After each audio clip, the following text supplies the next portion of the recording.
Hoy nos acompaña, como hemos visto, la doctora Rosa de Guadalupe González Huerta, profesora investigadora de la Escuela Superior de Ingeniería Química e Industrias Extractivas. Bienvenida, doctora. ¿Cómo está usted? Muchas gracias, muy buenos días. Pues antes que nada, muchísimas gracias por la invitación y la consideración. Un gusto de verdad y sobre todo pues la iniciativa de este tipo de difusión del trabajo que se hace en el Instituto Politécnico Nacional. Muchas gracias. Pues para empezar vamos a platicar un poco de su semblanza, de su trayectoria, que nos platique brevemente aquellos pasajes más importantes de su formación como científica desde la licenciatura y también pues aquellos episodios más importantes de su trayectoria. Para esto vamos a compartir en pantalla pues algunas imágenes representativas de esta trayectoria. Y pues nos da mucho gusto que esté aquí con nosotros. ¿Usted dónde realizó su licenciatura? Mira, yo estudié en desde la vocacional en Boca 6, soy técnica química y de ahí me fui a ESIQUIE, a la Escuela Superior de Ingeniería Química e Industrias Extractivas. Ahí en esta fotografía estoy en una estancia, estoy en una de mis prácticas profesionales en la siderúrgica Lázaro Cárdenas y estuvo muy bien, nos daban una beca completa de alimentos, estancia y además un pago semanal. Y todo esto gracias también a la gente de la ESIQUIE, ¿no? Entonces estuve 2 meses en la siderúrgica Lázaro Cárdenas, en el área de carbón y coque, para determinar precisamente todo el proceso de desgasificación que sufre el carbón para generar la materia prima que es el coque, pues de ahí hacer el proceso de siderúrgica, en realidad de generar todos los tipos de aceros, ¿no? Tuvimos la fortuna de visitar el Alto Horno y la mina, entonces una gran oportunidad y por eso yo considero que las prácticas profesionales pues siguen siendo muy, muy importantes en la formación de los jóvenes, ¿no? Yo ahí estaba en 8º semestre de la carrera y me sirvió mucho en mi formación y a la fecha utilizo mucho el conocimiento que obtuve en aquellos tiempos. Sí, debió haber sido una experiencia pues trascendente, además por la magnitud del sitio donde estuvo realizando esta práctica profesional. Y bueno, luego aquí vemos esta imagen donde está haciendo un juramento, ¿o de qué trata la fotografía? Sí, en bueno, yo soy generación 87-92 de la ESIQUIE, de Ingeniería Química Industrial, y aquí, bueno, estoy haciendo mi juramento de titulación.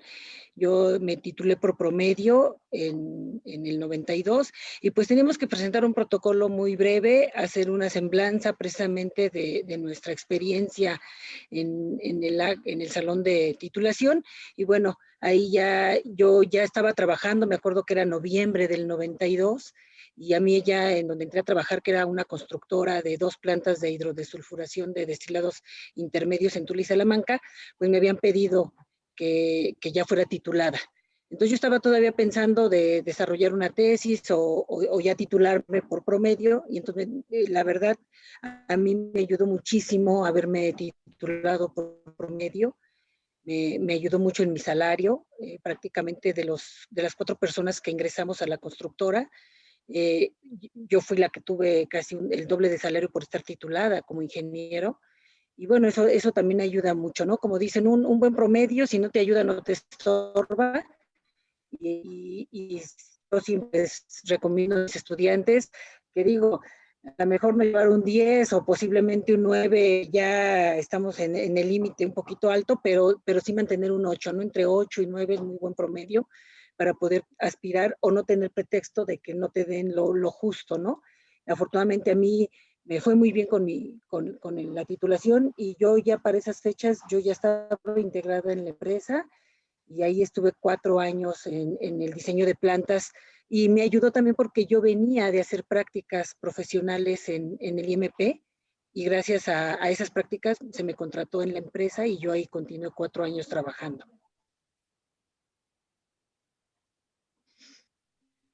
Luego aquí tenemos ya una imagen donde está en un grupo, debe ser la unidad profesional Zacatecas. ¿Quiénes están acompañando en esta imagen? Ahí yo estoy el segundo semestre de mi doctorado, ya después, yo salí de la ESIQUIE y trabajé 8 años en el área de diseño de plantas industriales. Ya de ahí, porque yo ya tenía los 30 años más o menos, también, como yo trabajaba en la parte de destilado, o sea, generación de Magna-Syn y Diesel-Syn, también tuve mucho que ver con la producción de hidrógeno, porque todos los hidrotratamientos es de hidrógeno.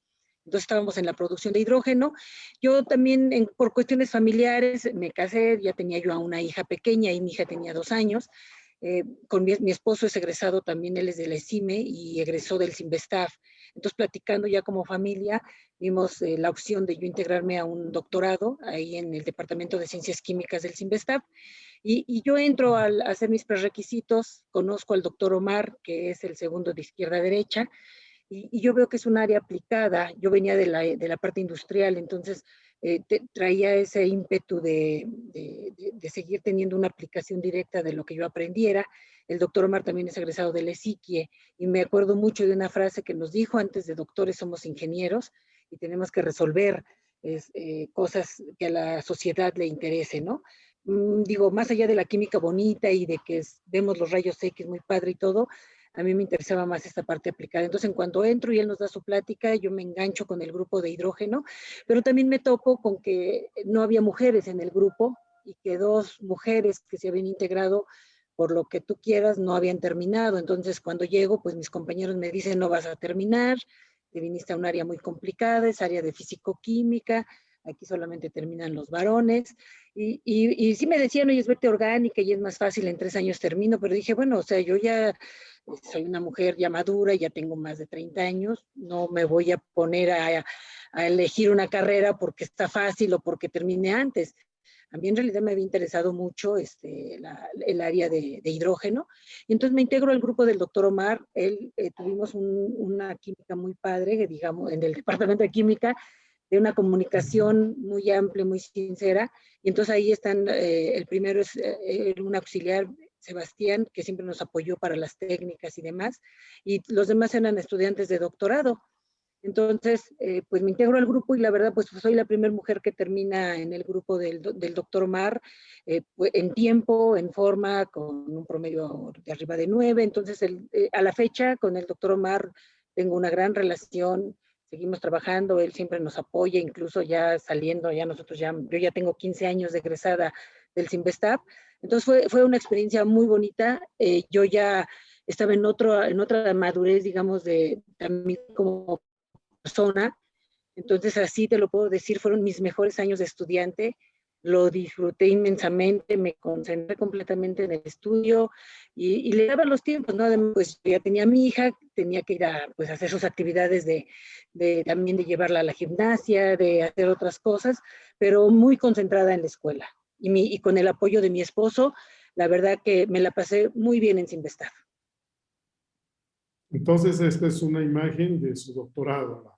Así es, ahí nosotros dentro del doctorado teníamos que cubrir un congreso nacional, un congreso internacional, y teníamos que hacer una publicación. Ahí estoy en San Luis Potosí, en el Congreso de la Sociedad Electroquímica de México. Finalmente, el área en la que yo entro es electroquímica, porque tiene que ver todo con los procesos de generación de energía por procesos electroquímicos, y ahí estoy cubriendo uno de los aspectos que necesitaba cumplir para la titulación. El que está a mano derecha ahí era estudiante de licenciatura, y siempre como experiencia el doctor Omar nos asignaba a jóvenes estudiantes para que nosotros fuéramos preparándolos a usar las técnicas. Entonces, el doctor actualmente es el doctor Guadalupe. Él finalmente hizo el doctorado también con el doctor Omar, pero ahí es estudiante de licenciatura asignado a que yo le enseñara las técnicas. Son muy buenas experiencias también, porque es uno estudiante de doctorado y también va uno aprendiendo a manejar, digamos que son como las prácticas profesionales, a trabajar con los jóvenes estudiantes, y él actualmente es el presidente de la Sociedad Mexicana del Hidrógeno. Con él, con Guadalupe, tengo yo el proyecto de ciencia básica precisamente que ahorita voy a comentar con ustedes. Él es el coordinador en la UAM. Entonces, como puedes ver, hemos tenido pues todavía una relación muy importante con el doctor Guadalupe. El de la izquierda es el doctor Sergio Durón. Él es el primer alumno de doctorado del doctor Omar, de la Universidad de Zacatecas, y también llevamos una relación muy amena y muy agradable como nosotros como egresados del grupo, ¿no? Entonces, y obviamente el doctor Omar, que está ahí lo tenemos un poco amagado, pero una excelente persona y un gran profesional. Tenemos otra imagen más. Ahí, bueno, ahí está ese laboratorio de electroquímica del doctor Omar. Ahí hacíamos las técnicas para la preparación de los ensambles membrana electrodo, que ya era la parte pues física, o sea, la parte ya técnica que teníamos que desarrollar, ¿no? Finalmente es un doctorado en ciencias químicas y teníamos que abarcar la parte de ciencia básica, todo lo que es catalizadores, pero también teníamos que meternos a la parte de ingeniería, ¿no? De diseño. Entonces ese dispositivo fue hecho, diseñado en casa, en el Simvestav, para el desarrollo de los prototipos que necesitábamos. Yo ya estaba al final de mi doctorado, haciendo ya técnicas de mejoramiento en los ensambles para las celdas de combustible. Bien. Adelante, por favor. Vamos a platicar un poco sobre su proyecto de investigación. Hace unos meses, usted y colaboradores presentaron a la convocatoria CONACYT de Ciencia Básica un proyecto, el cual fue aprobado con asignación de recursos por parte del Consejo Nacional de Ciencia y Tecnología. ¿Qué significa el que su proyecto haya sido aprobado? Pues la verdad es que muy, muy contentos. El doctor Guadalupe, él, aunque egresó o sea, está en la parte de hidrógeno, cuando se mete a simulación y se va al área de baterías cuando entra a la UAM. Entonces ahí él abre esa área y desde hace 5 años está trabajando con baterías de litio. Yo he trabajado mucho en la producción de hidrógeno y entonces hemos tenido siempre comunicación. Cuando sale la convocatoria, yo le comento a él, ¿sabes qué? Creo que tenemos que ser un grupo fuerte. Podemos hacer, tú que eres baterías y yo que soy hidrógeno, podemos complementar la presentación de un proyecto fuerte como grupo consolidado. Yo me daban el nivel, ya era SNI 2, entonces podíamos entrar como grupo fuerte. O sea, yo había participado ya en una ciencia básica con el doctor Casarín de la UNAM, él en la parte de aprovechamiento de energías del mar y yo en la parte de hidrógeno. Entonces le dije al doctor Guadalupe, mira, ahora podemos hacer la parte yo de hidrógeno y tú de baterías, y lo metemos con un grupo consolidado, solicitando un presupuesto de 3,5 millones. Yo como líder del proyecto, digamos, ahí sí se pedía la condición que fueran SNI 2 al menos los coordinadores, y él como SNI 1, que también ha tenido un gran desarrollo él dentro de su carrera científica, complementar, o sea, sentí que teníamos la fuerza los dos. Él también ya tiene una infraestructura fuerte en la UAM y nosotros tenemos un muy buen laboratorio de hidrógeno en la ESIQUIE. Entonces le dije, vamos a presentar la propuesta, la preparamos, trabajar con él es sencillo, sabe muy bien qué quiere, cómo se desarrolla, y preparamos la propuesta. La verdad es que muy bien, muy fácil, veíamos bien qué queríamos cada quien, integramos la propuesta, pero que no se viera mucha, ¿no? Que no se viera como dos propuestas independientes, sino las dos se integran muy bien, la parte de hidrógeno, baterías, todo con el fin de almacenar las energías renovables. Entonces, pues muy importante para ambos grupos, tanto para la UAM como para el POLI de la ESIQUIE, esta propuesta importante para nosotros como grupo. Bien, usted nos trae una presentación con algunas imágenes. Vamos, le pido si podemos compartir su pantalla. Déjeme, aquí está.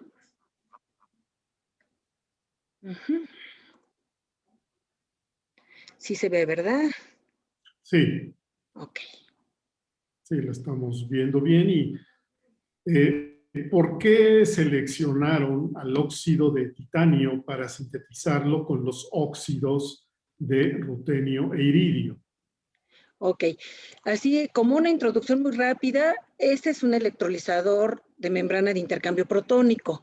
Eh, Nada más como contexto para que conozcan, por ejemplo, estas son las energías renovables y nosotros tenemos el electrolizador de membrana. La membrana es esta amarilla que se ve en distancias muy cortas, estamos hablando de 200 micras, en una fracción de lo que son 1 milímetro.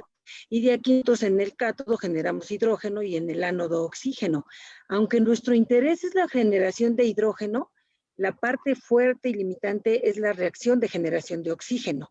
Aquí nosotros usamos como esa temperatura también el rompimiento, las moléculas en el ánodo, aumentamos agua y a partir de electricidad que viene de energías renovables, pues generamos el oxígeno aquí. Aquí usamos catalizadores que son de óxido de iridio y óxido de rutenio. Son metales preciosos muy caros. Y entonces la idea es nosotros reducir la cantidad de este tipo de compuestos muy caros. ¿Cómo se le hace? No podemos prescindir de ellos porque se necesitan potenciales de oxidación muy fuertes, donde los prácticamente los materiales oxidan, se descomponen y se pierde actividad. Entonces, ¿por qué se usa el óxido de titanio? Nosotros en los catalizadores normales asiste el óxido de iridio y el óxido de rutenio. Entonces se ocupa mucho material.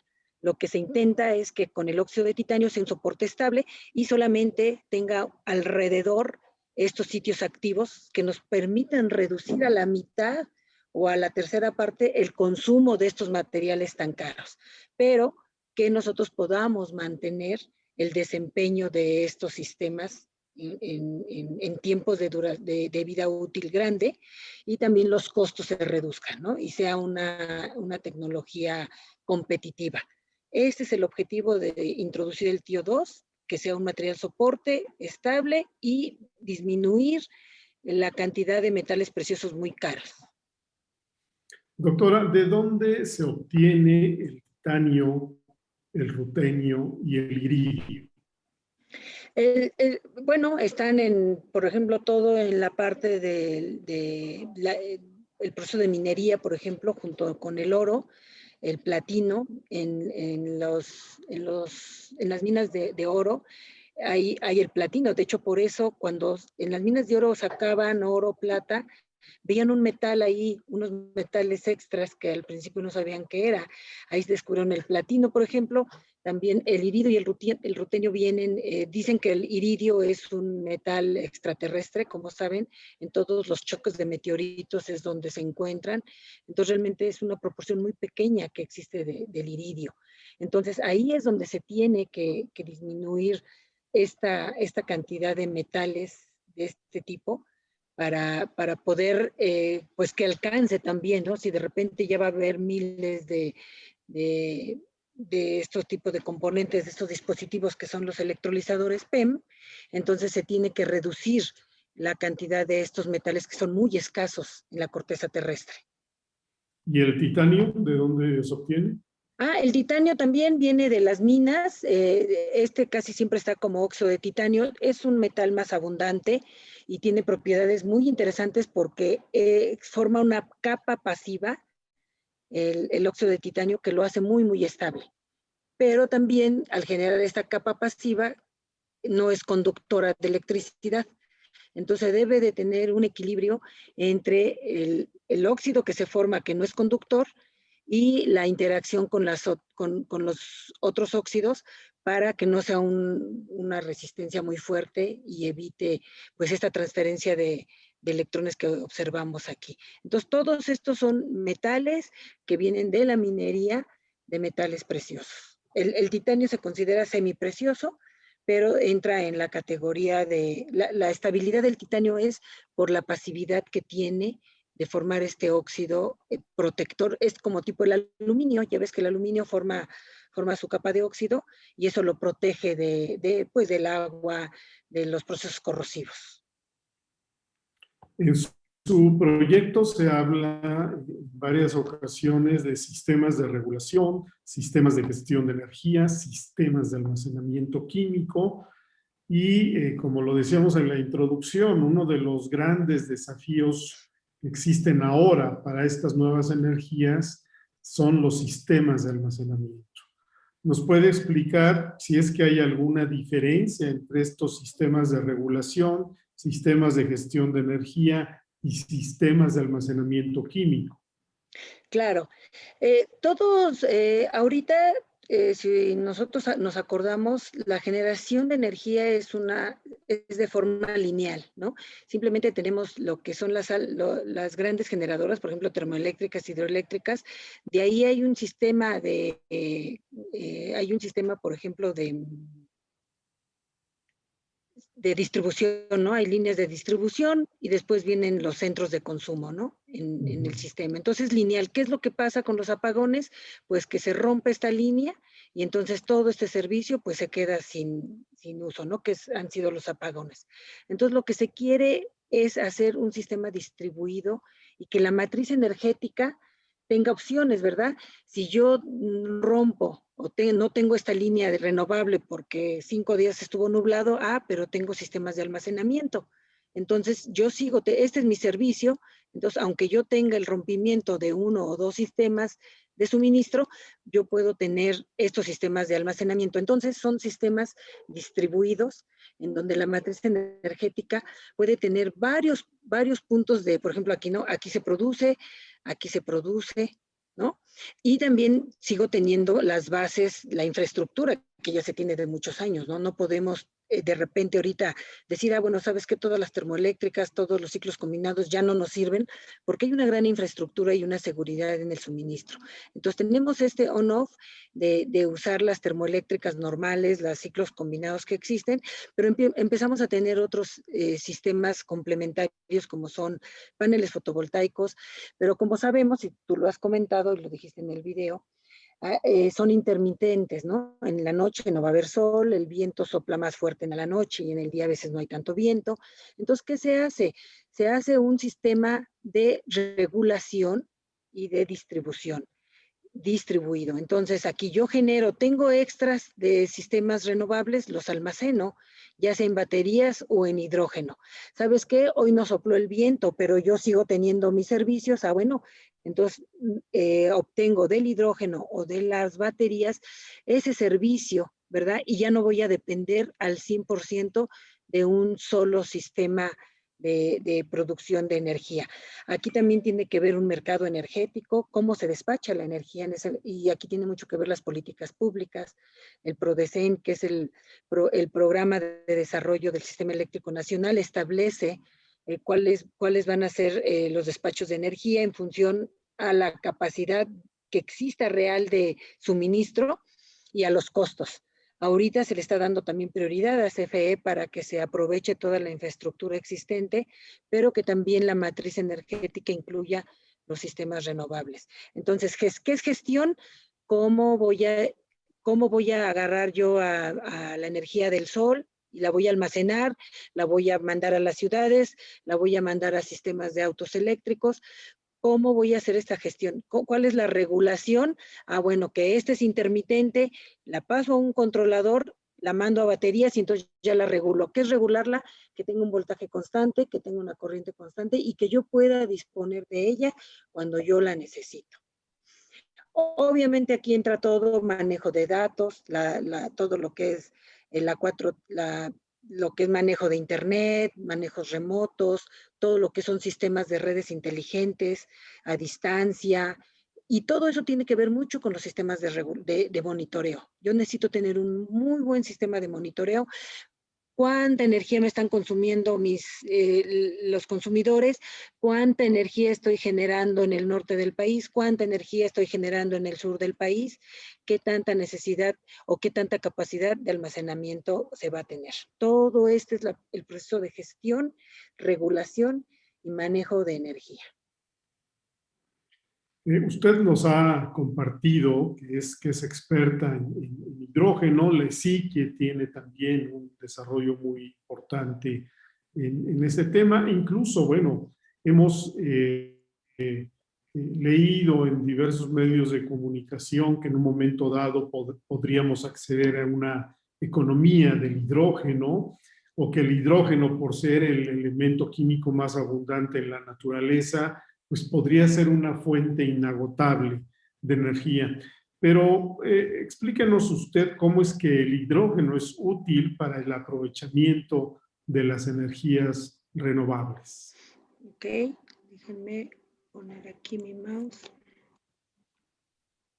Ok, ¿qué es el concepto de economía del hidrógeno? La economía del hidrógeno, la economía del hidrógeno, tenemos al hidrógeno como un vector energético. ¿Qué significa esto? Que se va a relacionar, también se le llama Power to X, Power to energía eléctrica, potencia para energía eléctrica, potencia para la parte de movilidad, potencia para la industria. Entonces, el hidrógeno es, el concepto de economía del hidrógeno es esta interacción que va a tener el hidrógeno con la red eléctrica, por ejemplo. Aquí están otra vez los sistemas de almacenamiento. Yo voy a hacer más seguro y más flexible mi sistema energético si yo tengo sistemas de almacenamiento, varios productores, varios consumidores, y yo tengo esa capacidad de distribución. Entonces, el hidrógeno es ideal para, si yo tengo un excedente, acuérdense que la energía eléctrica no la puedo almacenar como tal. No puedo traer yo una maleta de electricidad, ¿no? La tengo que convertir o a baterías o la tengo que convertir de forma química a hidrógeno. Sí, este hidrógeno se puede almacenar, distribuir, y cuando yo lo necesite lo convierto, ¿no? Ya sea lo quemo como un combustible en una combustión abierta, o en celdas de combustible lo convierto a electricidad. Entonces, el concepto de economía del hidrógeno es tener esta diversidad de fuentes de producción. Cuando yo tenga un excedente y no sobrecargar mi red eléctrica, lo mando a baterías. La batería tiene ciertas características que son de respuesta rápida en cortos tiempos, y el hidrógeno, por ejemplo, sirve para tiempos mayores de almacenamiento, no sufre las descargas, por ejemplo, de las baterías, y puede haber una descarga paulatina, ¿no? De generar o utilizar mucho hidrógeno en un momento dado y generar la energía que yo necesito, o de manera constante en un largo tiempo, por ejemplo, en la industria o en una casa, estar yo suministrando energía por largo tiempo, ¿no?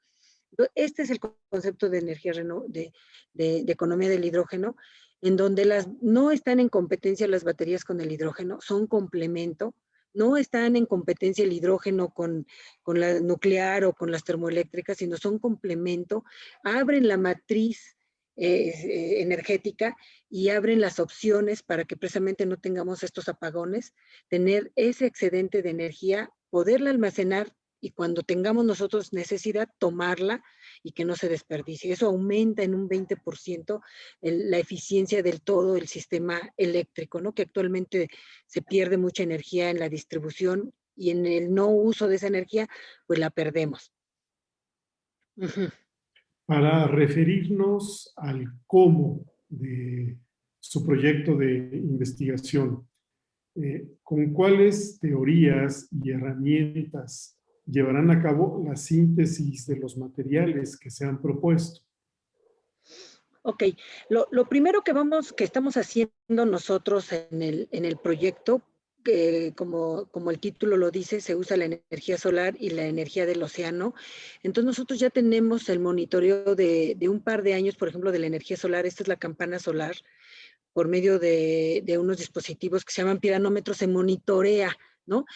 Aquí están las horas del día y la energía, ¿no? Este es un día soleado, este es una menor potencia porque hubo un nublado, este es un día que estuvo lloviendo, que no hubo energía, ¿no? Entonces, estas son los 365 días de la campana solar que le decimos, y aquí sabemos por medio de unos programas qué tanta energía tenemos disponible promedio en un año. Entre más monitoreo tengamos de más años, pues vamos a tener una mayor cantidad de datos más realistas, ¿no? De cuál es el comportamiento de un lugar. Y estas son la de las corrientes. Tenemos integración con el semioceano, y aquí nos dieron las corrientes de Cozumel para poder integrar algunas turbinas. Entonces aquí tenemos todo lo de un año de las corrientes. Entonces aquí tenemos velocidades de corriente desde 0.5 metros por segundo hasta 1.5 y tenemos todo el sistema estudiado y a partir de estas velocidades de corriente, qué tipo de turbina vamos a poner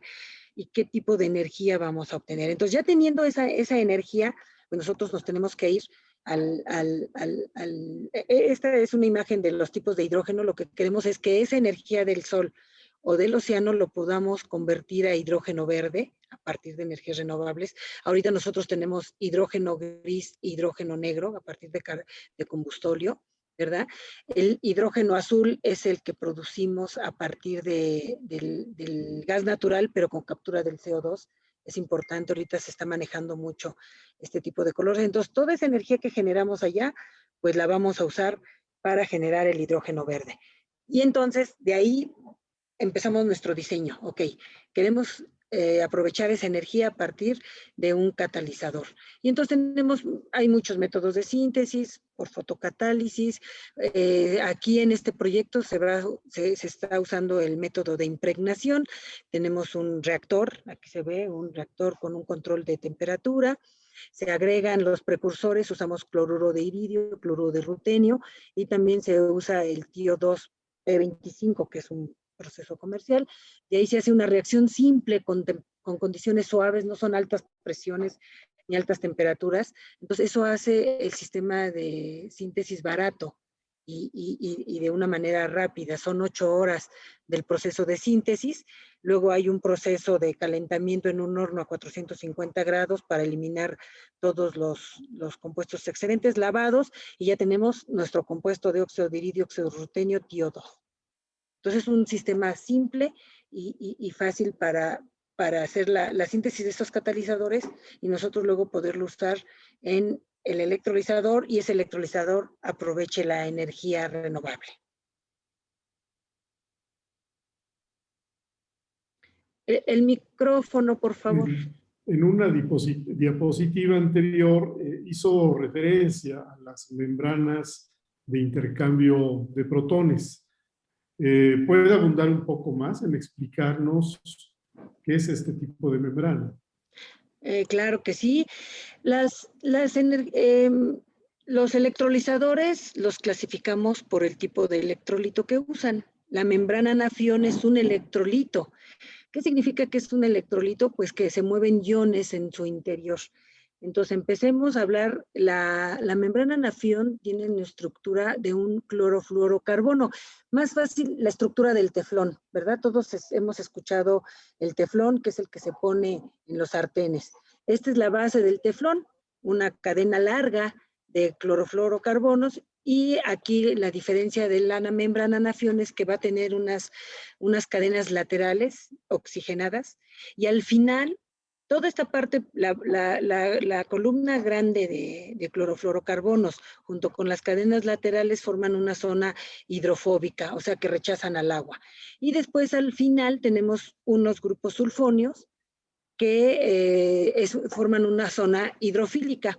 Entonces aquí, miren, aquí tenemos la zona hidrofóbica y aquí en esta parte la zona hidrofílica. Eso hace que junto con otras partes de la membrana también se formen las zonas hidrofóbicas y hidrofílicas, entonces forman canales conductores de iones.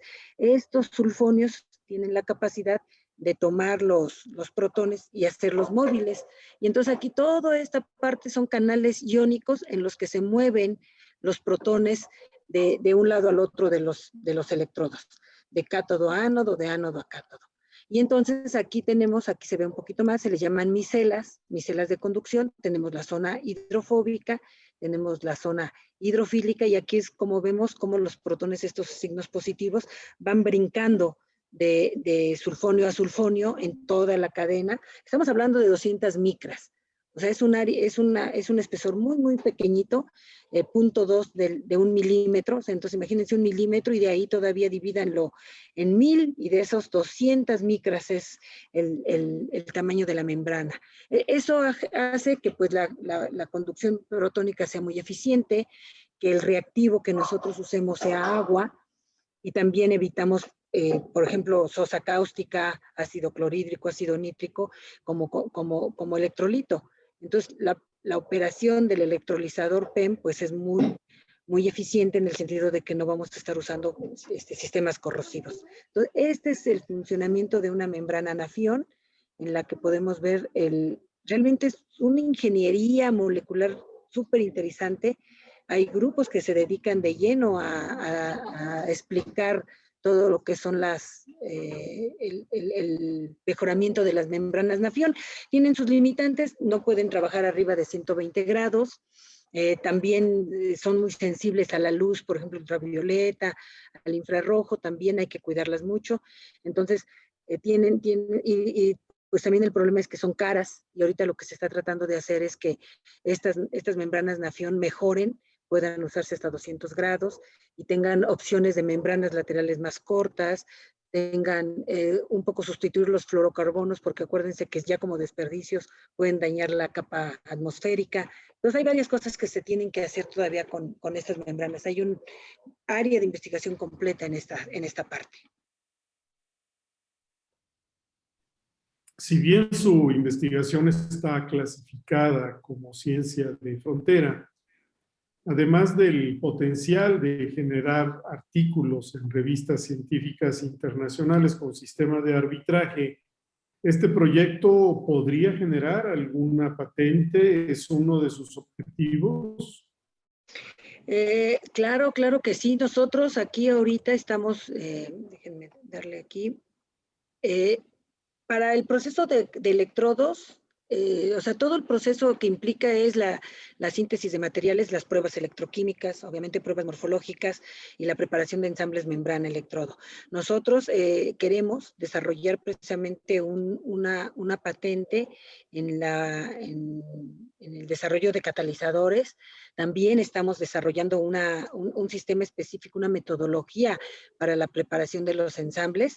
Y dentro del grupo de Psique estamos formando, tenemos formado, pero digamos que nos falta hacer la parte oficial también por esto de la pandemia. Tenemos un grupo empresarial que se llama Sistemas Integrales Híbridos de Hidrógeno, junto con la ESIME Azcapotzalco, el CITEC, la Psique, para hacer cumplir todos estos sistemas. Por ejemplo, hay una empresa que quiere que se fabriquen ensambles membrana electrodos para unos electrolizadores que ya están gastados, y entonces quieren que nosotros los armemos.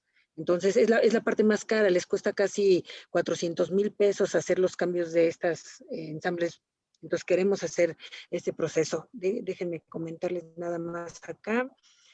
Ahorita estamos sacando un artículo, precisamente estamos en evaluación del óxido de iridio con el TiO2 en la International Journal of Hydrogen Energy. Ya estamos en la segunda vuelta, esperemos que nos lo aprueben. Y de aquí, pues, estamos diseñando este electrolizador de prueba a partir del cual queremos sacar una patente. Tenemos un sistema con el Semioceano, nos dieron un sistema de preparación de ensambles membranas automático que también queremos hacer. Aquí está el ensamble membrana, y queremos hacer también una transferencia tecnológica para que se realice de manera económica aquí en México. Entonces sí se tiene este desarrollo tecnológico, y sobre todo que no dependamos del exterior para hacer estas. O sea, si ustedes compran esta en Fuel Cell Store, por ejemplo, 40,000 pesos, una membrana. Entonces estas las podemos hacer en Psique con 5,000, 10,000 pesos y de buen desempeño. A propósito, ¿dónde están ubicados los principales grupos científicos que estudian esta línea de investigación, hablando a nivel mundial? Aquí existen, bueno, pues muchas áreas donde se están estudiando desde Alemania, Dinamarca, Holanda, Arabia Saudita. Todos ellos están en desarrollo de electrolizadores PEM. Unos ya con aplicaciones muy directas. Chile tiene un programa muy agresivo en producción de hidrógeno a partir de electrolizadores PEM apoyado por Siemens. Costa Rica también tiene un un parque eólico solar en donde está ya generando su hidrógeno por electrólisis PEM para unos autobuses. Entonces, existen varios puntos importantes donde se está desarrollando. Aquí Siemens ya tiene electrolizadores PEM de 2 megawatts, aquí vemos, y ellos lo están integrando en un sistema global, si se fijan, en parques offshore o onshore eólicos con sistemas fotovoltaicos, y aquí ya todo un sistema de gestión de energía para la industria, para la red eléctrica, todo a partir de la producción de hidrógeno y su almacenamiento. A nivel nacional, el INEL, está el Instituto Nacional de Electricidad y Energías Limpias, tiene un grupo muy fuerte de hidrógeno y uno de sus principales grupos de investigación hace la producción de hidrógeno a partir de electrolizadores PEM. El IER, que es el Instituto de Energías Renovables que está en Temisco, parte de la UNAM, también tiene un grupo muy fuerte en electrólisis. Y bueno, también ahorita nosotros estamos en convenio con el DLR, que es el Centro Aeroespacial Alemán en Stuttgart, Alemania. Uno de mis alumnos está ahí en estancia, que es precisamente el que está desarrollando los electrolizadores. Su asesor externo está en el DLR. Y entonces creo que nos va a ayudar mucho para el entendimiento, sobre todo de pruebas de largo alcance. Entonces tenemos esta colaboración tanto con el DLR en Alemania como con el Centro Nacional de Tecnologías del Hidrógeno de Puerto Llano, España. Estamos hablando de este proyecto con la doctora González Huerta de la Psique, y no hay que perder de vista el contexto de la sociedad del conocimiento, es decir, estamos viviendo en una sociedad mundial en donde las economías desarrolladas son desarrolladas porque están incorporando intensivamente el conocimiento científico tecnológico como valor agregado de sus productos o de sus servicios.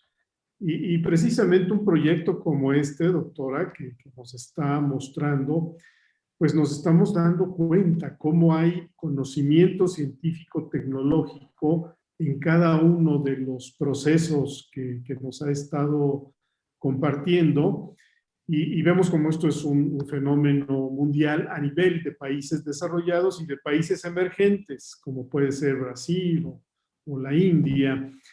E incluso veíamos en una diapositiva el monto de las inversiones que determinados países pueden destinar a este tipo de proyectos. Si podemos abundar un poquito más en estas que son inversiones en ciencia y tecnología. Claro. Aquí, por ejemplo, déjenme ver dónde, aquí está. El desarrollo de Alemania está apostando muchísimo y está distribuyendo también, apoyando Chile, apoya a Costa Rica. Por ejemplo, el gobierno alemán invertirá más de 8 millones de euros para el desarrollo de hidrógeno verde en Chile. Y eso es también porque finalmente, acuérdense, Alemania pues es un país europeo, están cortos de espacio también. Entonces, lo que le están apostando también ellos es invertir en otros lados para que haya una generación. Por ejemplo, Australia está generando hidrógeno para que se aproveche en Japón. En Japón tiene el récord de autos a hidrógeno a nivel mundial. Toyota pues tiene a los automóviles Mirai, que ya son comerciales. Tenemos ya un costo comercial de $75,000, pensando en que en el año 2005, 2006 estaban alrededor de $1 millón un automóvil. Y entonces también Australia tiene a mí me tocó ir al Mundial de Australia en el 2017 a ver la presentación del Mirai ya como un producto comercial en Australia, y ellos ya tienen un programa gubernamental para implementar, por ejemplo, hidrogeneras en varias zonas de la costa de Australia para que puedan haber carreteras con automóviles y autobuses a hidrógeno. Obviamente ese hidrógeno se tiene que producir en algún lado, ¿no? Tenemos el hidrógeno no es algo que encuentres en una mina, no es algo que puedas extraer del subsuelo, es una energía renovable intermedia, es como la electricidad. Entonces, se tiene que producir de algún lado, pero ese es el chiste, es cultivar el hidrógeno para utilizarlo. Nosotros estamos muy acostumbrados a simplemente extraer las cosas y usarlas. Entonces, el hidrógeno se extrae en Australia, se usa en Australia y también se importa, se exporta a Japón, ¿no? Entonces, hay grandes inversiones en Australia. Arabia Saudita, todo lo que son las grandes petroleras de Arabia Saudita, le están apostando mucho al hidrógeno con inversiones de miles de millones de dólares para tener sus sistemas de generación de hidrógeno. Entonces, es una realidad el hidrógeno, ya estamos en ese futuro que en el año 2000 veíamos tan lejano.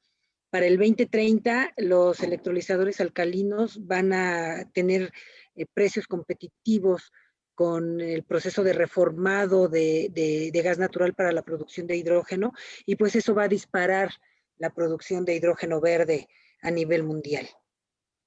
Y en México, ¿cómo andamos en términos de cantidad de investigadores dedicados a este tema y la cantidad de presupuesto o inversión correspondiente?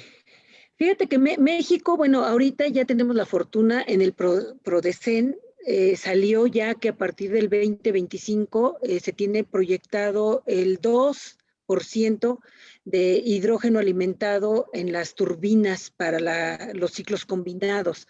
Esa es una política pública muy importante que abre el uso y la producción de hidrógeno verde, pero quieren hidrógeno verde en el PRODECEN para que se utilicen ciclos combinados de las termoeléctricas. En México existe la Sociedad Mexicana del Hidrógeno. Desde el 2000, mi asesor fue uno de los fundadores y creadores el doctor Omar. Yo fui presidenta, estuve 8 años como secretaria, vicepresidenta, presidenta, y ahorita, bueno, tengo mucha relación con el que es el actual presidente, que es el doctor Guadalupe de la UAM, que ya traen otra visión también, son más chavos, traen mucha la parte de la computadora y demás. Entonces, en las partes de la Sociedad Mexicana del Hidrógeno se tienen identificados 135 investigadores, 50 instituciones que trabajan algún tema relacionado con las tecnologías del hidrógeno. Y el hecho, en 2015, en la ley de la industria eléctrica, ya se reconoce al hidrógeno como una energía limpia, pero que venga que sea un hidrógeno verde, o sea, producido a partir de energías renovables. Entonces, en México ya tenemos las principales políticas públicas que reconozcan, punto número 1, al hidrógeno como combustible. Punto número 2, a una aplicación real que es el enriquecimiento de gas natural para ciclos combinados en las termoeléctricas. Eso es importantísimo. Entonces, si queremos nosotros integrar un 2% de energía en las termoeléctricas para el 2025, ya tenemos que ponernos a trabajar inmediatamente ahorita para la producción de ese hidrógeno verde y podamos suministrar ese 2% a estas termoeléctricas. Le damos el agradecimiento por su participación en esta emisión de Fase Crítica, Periodismo de Ciencia con Sentido. Le felicitamos por la aprobación de su proyecto en esta convocatoria CONACYT. Deseamos mucho éxito y también agradecemos a todas las personas que están viendo esta emisión de Fase Crítica. Que pasen buena tarde todas y todos ustedes. Hasta luego.